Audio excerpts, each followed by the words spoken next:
bertemunya dua huruf yang sama, yang satunya sukun, yang satunya berharokat. Setiap kita mengaji Al-Quran, kalau bertemu dengan huruf alif lam, ya, kok lah dibaca panjang, apa tanda panjangnya lah.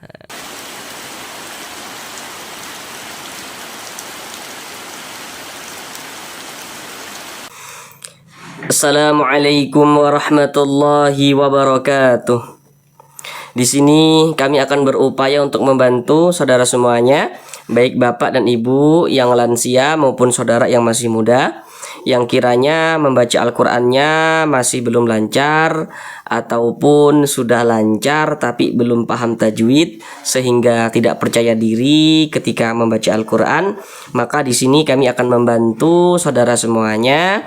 Di sini belajar tajwidnya akan kami jelaskan dengan pelan-pelan, ditambah media gambar dalam penjelasannya, yang insya Allah akan sangat memudahkan saudara semuanya dalam memahami ilmu tajwid Al-Quran untuk memperbaiki bacaan Al-Qurannya.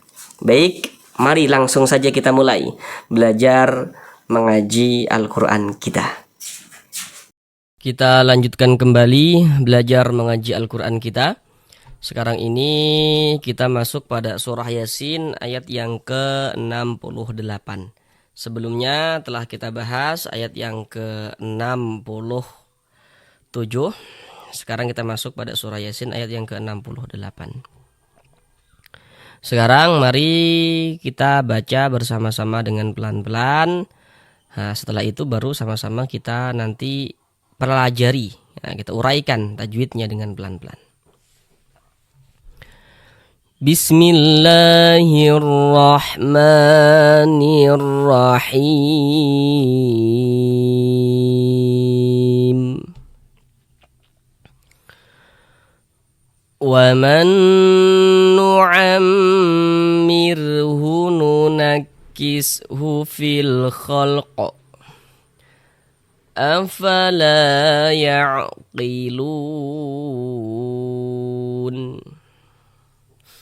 Sekarang mari sama-sama kita pelajari tajwidnya dengan pelan-pelan. Yang pertama di sini waman nu'ammir. Di sini ada huruf nun sukun bertemu dengan huruf nun. Nah, ini hukumnya idgham mutamatsilin shaghir, bisa juga disebut dengan idgham bi gunnah, juga bisa begitu. Kami jelaskan satu-satu. Yang pertama, bertemunya dua huruf yang sama, kemudian huruf yang satunya itu dia sukun. Nah, ini tanda sukun tuh seperti ini. Huruf sukun itu biasa disebut juga dengan huruf mati. Jadi kalau ada huruf sukun, bertemunya dua huruf yang sama, yang satunya sukun, yang satunya berharokat, yang satunya mati, yang satunya hidup, seperti itu. Nah, ini huruf nun, ini sukun. Nah, ini huruf nunnya berharokat nih. Nah, jadi bertemunya dua huruf yang sama, yang satunya sukun dan yang satunya berharokat, maka hukumnya adalah idgham mutamatsilin shaghir. Nah, kemudian ini apakah boleh juga disebut idgham bi gunnah? Ya boleh juga begitu. Nah, perhatikan media gambar di samping.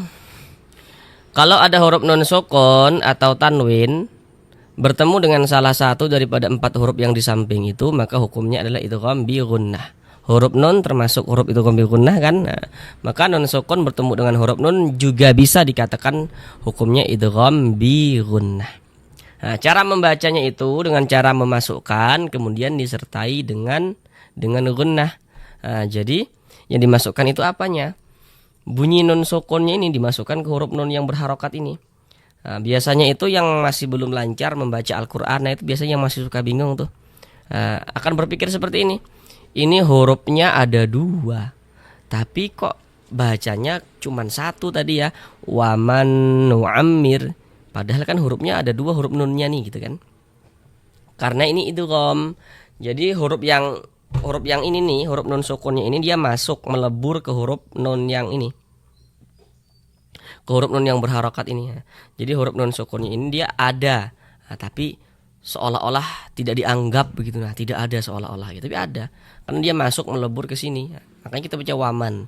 Kemudian digunakan tuh suaranya itu kita tahan sejenak, kita panjangkan, kita dengungkan. Waman, di bagian mannya itu kita tahan, Kita panjangkan kira-kira sepanjang 2 harokat. Waman nu'ammir, waman, nah seperti itu. Waman nu'ammir, nah, seperti itu ya. Jadi ini bisa disebut idgham mutamatsilin shaghir, juga boleh disebut idgham bi gunnah. Kemudian di sini ada huruf mim bertasydid. Tanda tasydid itu seperti ini nih, seperti angka 3 terbalik ke atas. Nah, itu seperti huruf W. Perhatikan media gambar di samping. Kalau ada huruf nun bertasydid, huruf mim bertasydid, hukumnya gunnah musyaddadah. Nah, namun perlu juga untuk kita pahami lebih lanjut supaya kita tidak keliru, tidak salah dalam menentukan hukum. Nah, contohnya kayak gini kan. Ini huruf nun ada tanda tasydidnya ada. Ada nih huruf nun ada tanda tasydidnya, tapi ini tadi hukumnya bukan gunnah musyaddadah kan, bukan. Nah, sedangkan tadi keterangannya kalau ada nun bertasydid, mim bertasydid, hukumnya gunnah musyaddadah. Nah, maksudnya itu cara mudahnya itu seperti ini. Kalau ada huruf nun bertasydid atau mim bertasydid, ini contoh nih mim bertasydid nih. Kita perhatikan. Jika sebelum huruf mim bertasydid, berarti di sininya nih ada ini nih, ada tanda baca fathah seperti ini, atau di sininya nih ada kasrah atau dhammah misalnya. Maka mim atau nun bertasydidnya itu hukumnya gunnah musyaddadah. Nah, kecuali nanti kalau ada huruf mim bertasydid, ada huruf nun bertasydid, kalau kemasukan nun sukun atau tanwin misalnya, nah itu bukan gunnah musyaddadah lagi hukumnya, bukan begitu. Makanya supaya tidak keliru harus kita ketahui juga. Kalau ada nun bertasydid, ada mim bertasydid, kita perhatikan harokat sebelumnya. Nah, ini huruf mim bertasydid.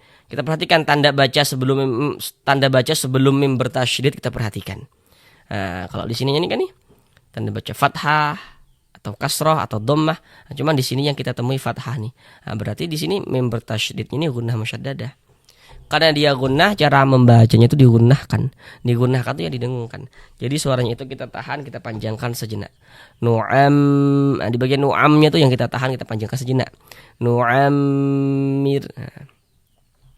Waman, dengungkan. Waman nu'ammir. Nah, seperti itu. Kemudian di sini ada huruf rasukun. Kalau kita mengaji Al-Qur'an bertemu dengan huruf rasukun, sebelum rasukun ada ini. Ada harokat kasroh nih, ada tanda baca kasroh nih. Huruf rasukun sebelumnya harokat kasroh, maka huruf rasukunnya dibaca tipis, dibaca tarkik. Nu'ammir, mir, seperti itu. Hununakis hufil khalq. Di sini ada alif lam bertemu dengan huruf kha. Setiap kita mengaji Al-Qur'an, kalau bertemu dengan huruf alif lam ya, letaknya jajar seperti ini. Nah, maka di situ akan terjadi hukum tajwid tuh. Kalau tidak alif lam qamariyah ya alif lam syamsiyah hukumnya. Nah, ini kan ada alif lam bertemu dengan huruf kha atau alif lam setelahnya huruf kha. Huruf kha huruf apa? Harus kita ketahui. Perhatikan media gambar di layar. Huruf kha termasuk salah satu huruf syam, huruf qamariyah. Huruf kha huruf qamariyah. Makanya alif lam bertemu dengan huruf kha, maka hukumnya adalah alif lam qamariyah. Nah, kalau alif lam qamariyah itu disebut juga dengan izhar qamariyah. Kenapa kok alif lam qamariyah disebut izhar juga, disebut izhar qamariyah? Kenapa? Karena cara membaca huruf lamnya dibaca jelas, ada tanda bacanya nih. Ya, ada tanda sukunnya nih. Makanya alif lam qamariyah itu disebut juga dengan izhar qamariyah. Fil khalq, seperti itu. Ini kalau kita berwakaf di huruf qaf, kita baca fil khalq. Jangan dibaca fil khalqi, jangan. Huruf qafnya kita sukunkan. Kenapa ke huruf qafnya kita sukunkan atau kita matikan? Jadi kalau kita mengaji Al-Qur'an, kemudian kita itu berwakaf, berhenti tepat di huruf yang tidak dibaca panjang, maka hurufnya kita sukunkan. Ini kan kita membaca Al-Qur'an, kemudian kita akan berwakaf nih, berhenti ini tepat di huruf qaf. Tadi huruf qaf ini kan tidak dibaca panjang. Tadi apa kaedahnya atau aturannya? Kalau kita mengaji Al-Qur'an, kemudian kita berhenti atau berwakaf tepat di huruf yang tidak dibaca panjang, hurufnya kita sukunkan, hurufnya kita matikan. Ini huruf qaf, kita berhenti di huruf qaf, tidak dibaca panjang, ya kita matikan huruf qafnya. Sehingga kita baca fil khalq. Mengapa mantul seperti itu, gitu kan? Perhatikan media gambar di layar. Huruf qalqalah itu ada 5, salah satunya huruf qaf.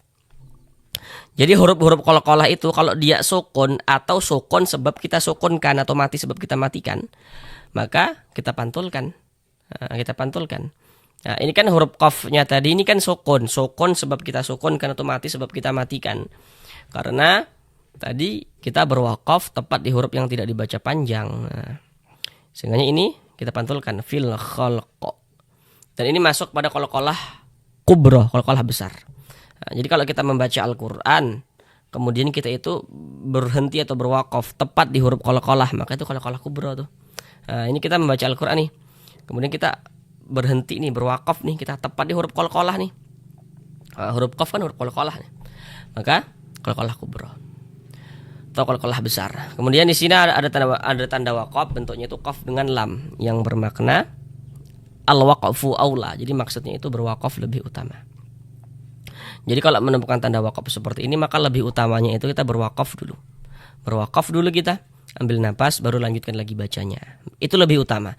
Tapi misalkan kita mau wasolkan ya, kita tidak berhenti nih di sini, apakah boleh? Tidak berwakaf di sini, apakah boleh? Boleh-boleh saja. Nah, tapi di sini diwakafkan lebih utama. Afala, la dibaca panjang. Kenapa kok la dibaca panjang? Apa tanda panjangnya la? Nah, sekarang perhatikan media gambar di layar. Di situ kan ada rumus 1, rumus 2, rumus 3. Rumus 1 warna hitam, huruf ya sukun sebelumnya harokat kasrah. Rumus 2 warna hitam, huruf waw sukun sebelumnya harokat dhammah. Rumus 3 warna hitam, huruf alif sebelumnya harokat fathah. Nah, yang warna hitam 3 tuh, rumus 1, rumus 2, rumus 3 yang warna hitam. Nah, itulah yang disebut dengan huruf mad. Jadi huruf mad itu ada 3. Nah, kemudian nanti dari segi penulisannya, yang huruf mad itu bisa juga ditulis dalam bentuk seperti yang di warna hijau itu. Nah, begitu. Kemudian la ini dia letaknya di rumus berapa, begitu kan? Nah, ini terletak di rumus 3 yang warna hitam. Rumus 3 warna hitam, perhatikan. Nah, telah diperhatikan, sekarang perhatikan penjelasan kami. Apabila kita mengaji Al-Qur'an kemudian bertemu dengan huruf alif. Nah, ini huruf alif nih. Huruf alif. Cuman di sini huruf alifnya itu disambung dengan huruf lam. Tapi yang menjadi perhatian kita bukan soal menyambungnya. Bukan. Yang terpenting ada alif. Nah, karena nanti ada alif yang tidak disambung. Nah, sebelumnya fathah dibaca panjang juga begitu. Jadi bukan soal sambung menyambungnya yang kita perhatikan, bukan. Yang terpenting di sini ada alif. Sebelum alif ada ini nih. Ada harokat fathah, ada tanda baca fathah, maka huruf yang memiliki tanda baca fathah dibaca panjang. Mad tabi'i panjangnya 2 harokat, seperti rumus 3 yang warna hitam. Afala ya'qilun. Lun dibaca panjang. Ini namanya adalah mad arid li sukun. Namun pada awalnya dia namanya mad tabi'i. Kenapa kok dari mad tabi'i bisa berubah menjadi mad arid li sukun? Dari mad tabi'i kok bisa berubah menjadi mad arid li sukun? Apa penyebabnya, begitu kan? Sekarang perhatikan rumus 2. Rumus 2 yang warna hitam, perhatikan. Kalau kita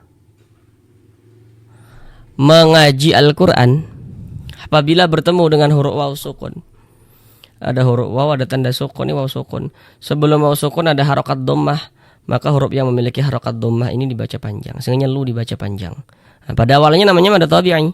Kemudian mad tabi'inya bertemu dengan ini nih, dengan huruf yang kita sukunkan, maka berubah nama menjadi mad arid li sukun. Panjangnya boleh 2 harokat, boleh 4 harokat, boleh juga 6 harokat kalau mad arid li sukun itu. Yang terpenting konsisten dalam sekali bacaan. Nah, maksudnya itu dalam setiap kita membaca Al-Qur'an, kalau mad arid li sukun kita baca 2 harokat, maka semuanya kita baca 2 harokat pada saat kita membaca Al-Qur'an tuh. Kalau mad arid li sukun kita baca 4, maka semua mad arid li sukunnya kita baca 4 begitu. Harus konsisten di antara atas dan bawah, terus konsisten kita baca panjangnya. Panjangnya mad arid li sukun tuh begitu. Huruf yang kita sukunkan mana? Huruf nun. Ini kita baca ya'qilun. Jangan dibaca ya'qiluna, jangan, tapi dibaca ya'qilun.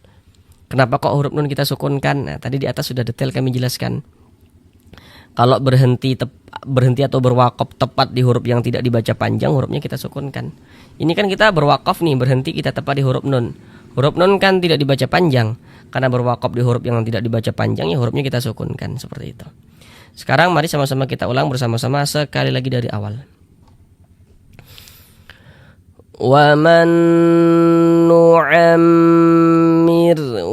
nunakkishu fil khalq afala ya'qilun. Sampai di sini belajar mengaji Al-Quran kita. Sampai berjumpa di pertemuan yang selanjutnya. Assalamualaikum warahmatullahi wabarakatuh.